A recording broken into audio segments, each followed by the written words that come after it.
It's great to have you in the course. How's everything been going for you so far? Not bad. Yeah, trying to get back into things because I took a bit of a break after I took the August LSAT.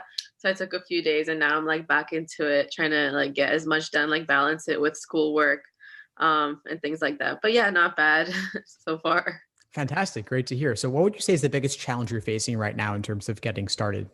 Yeah, so the thing is like I really did not expect to get such low scores. I wasn't expecting like to be putting in as much work in to the like November LSAT, and I was scoring a lot higher than I did in the actual LSAT flex that I took. Like some of the tests that I was taking, I was getting like low 160s, and I did get like a 163 in one of them.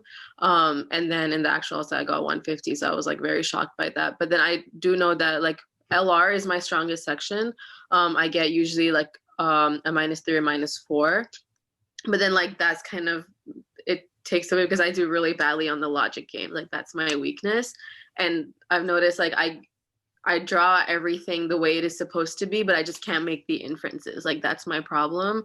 Like can't get past when I diagram it and like I figure things out like how where to put what. Like I cannot make the inferences, or like I take too much time making them and then I run out of time. So I think it's just like getting my speed up to like seeing those inferences right away. Right, right. How have you ever done a deconstruction drill for logic games where you do only the setups without doing the questions? No.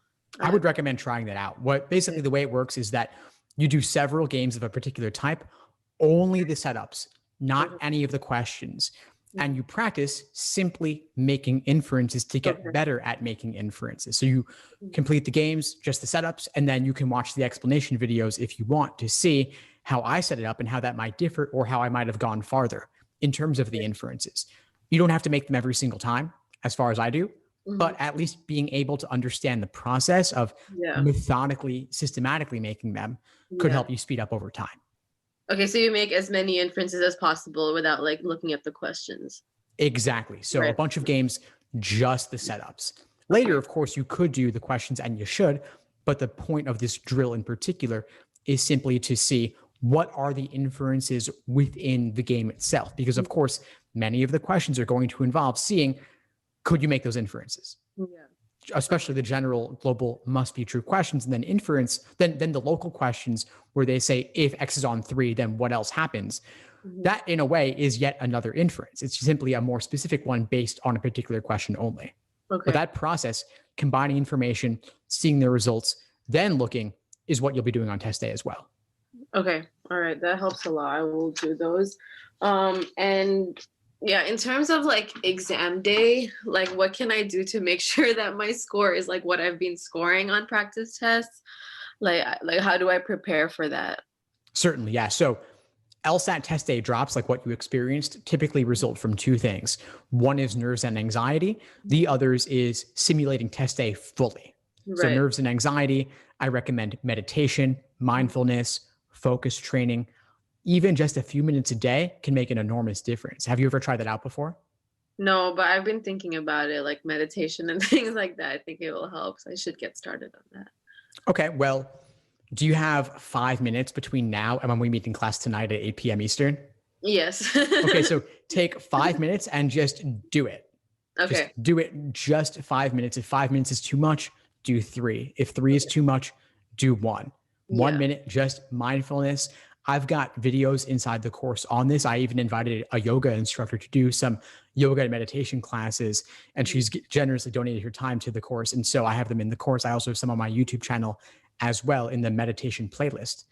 Right. And you could do those if you want more, but even just a minute of focusing on your breath Yeah. makes an enormous difference over time because it trains your mind to focus, to notice when your mind wanders and bring it back to the task at hand. And so if you encounter a kind of spiral where you're worrying about the question you just did that you didn't fully Yeah. get it, and then you're like moving on to question 17 when question 16 is still eating you up because you think maybe I got it right, maybe I didn't, and you're still kind of playing it out. You Yeah. want to be able to move away from that. And that's a muscle you can strengthen. Okay. All Other right. thing, yeah, go ahead, please.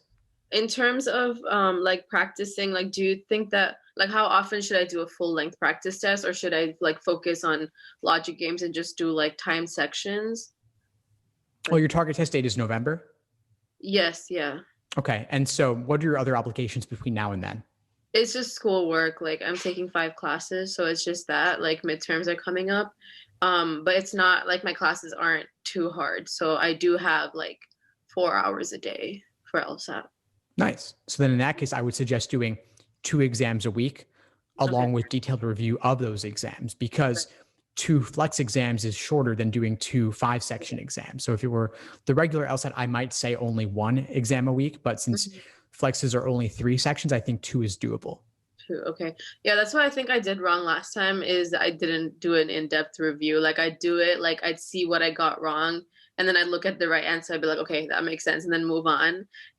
Because I wanted to get as many questions in, but like you said, I think I need to do an in-depth review. Like that's Yeah, what and I talked about that for logic games a little bit with just doing the setups as a yeah. drill, but also for logical reasoning, which you mentioned as being a problem area.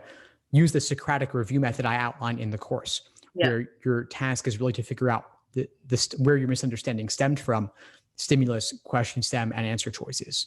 Any of those areas, potentially multiple, and noticing all the little tricks and traps they lay. And so I go into that more in depth in the course, but actually writing out and articulating your review process is going to be the biggest game changer. Okay. Is there any other advice you have, like for reading comprehension, other than like doing practice passages? Is there anything else I can do? There's no reason to ever go beyond actual LSAT material, especially if you're taking the LSAT in only 1 month. Yeah. So I would stick with the actual reading comp passages, but I also have drill recommendations in the course about reading comp specifically, helping you figure out what level of note taking makes the most sense for you. Yeah. Folks often do too much in terms of detailed note taking when the time constraint doesn't allow for too much. So what's your current inclination as far as note taking is concerned?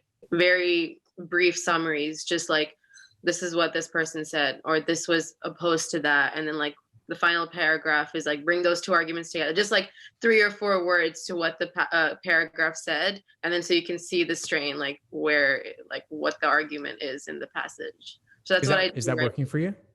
It is, yeah, but then like I think I get caught up in the details still. Like I need to filter out like I need to be able to recognize what information I need to retain and what I don't, because I retain like unnecessary information and then like get confused with that.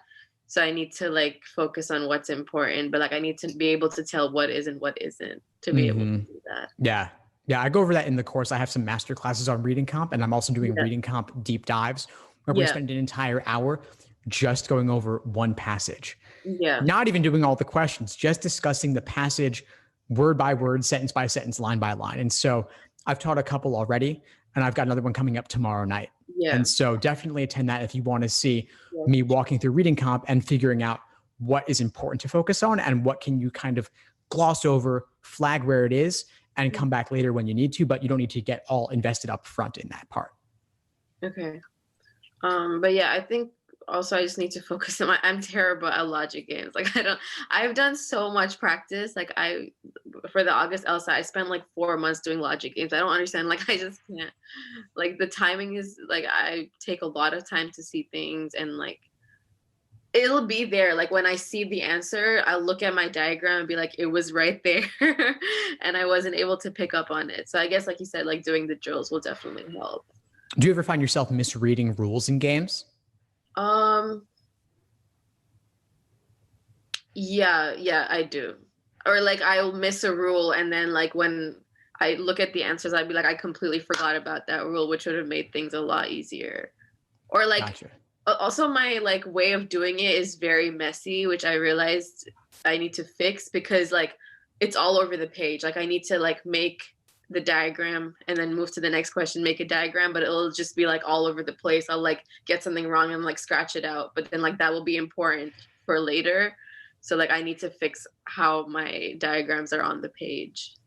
Gotcha. Okay. I actually take a photo of one of my diagrams and show it in the games masterclass, the first one. So take a look at my logic games masterclass in the course, where I show you how I would lay it out on an actual piece of scratch paper.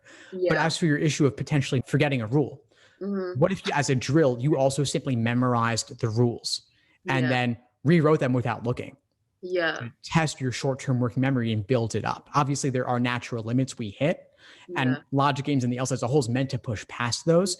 But there are only typically 3 to 5 rules for a game. Yeah. So the indented ones at least. And so if you just wrote them out, diagrammed them, symbolized them, and then flipped over the page or created a new page and rewrote as many as you could you get them all over time? Yeah, so like yesterday I did one, and basically it was like, oh, N is in slot 3, and like I put it there, but then when I like did a few questions later, like 4 questions later, I like forgot that N was in 3. So then I like drew it out, I mapped it out without N being there, and that obviously turned out to be wrong because like it was a thing that was required for the rest of it to fall into place, and I forgot about that. So I need to like keep that in mind. But I guess that comes from like where you put it on the sheet and like how neatly it's done, because I like keep scratching out things, which I think I shouldn't do.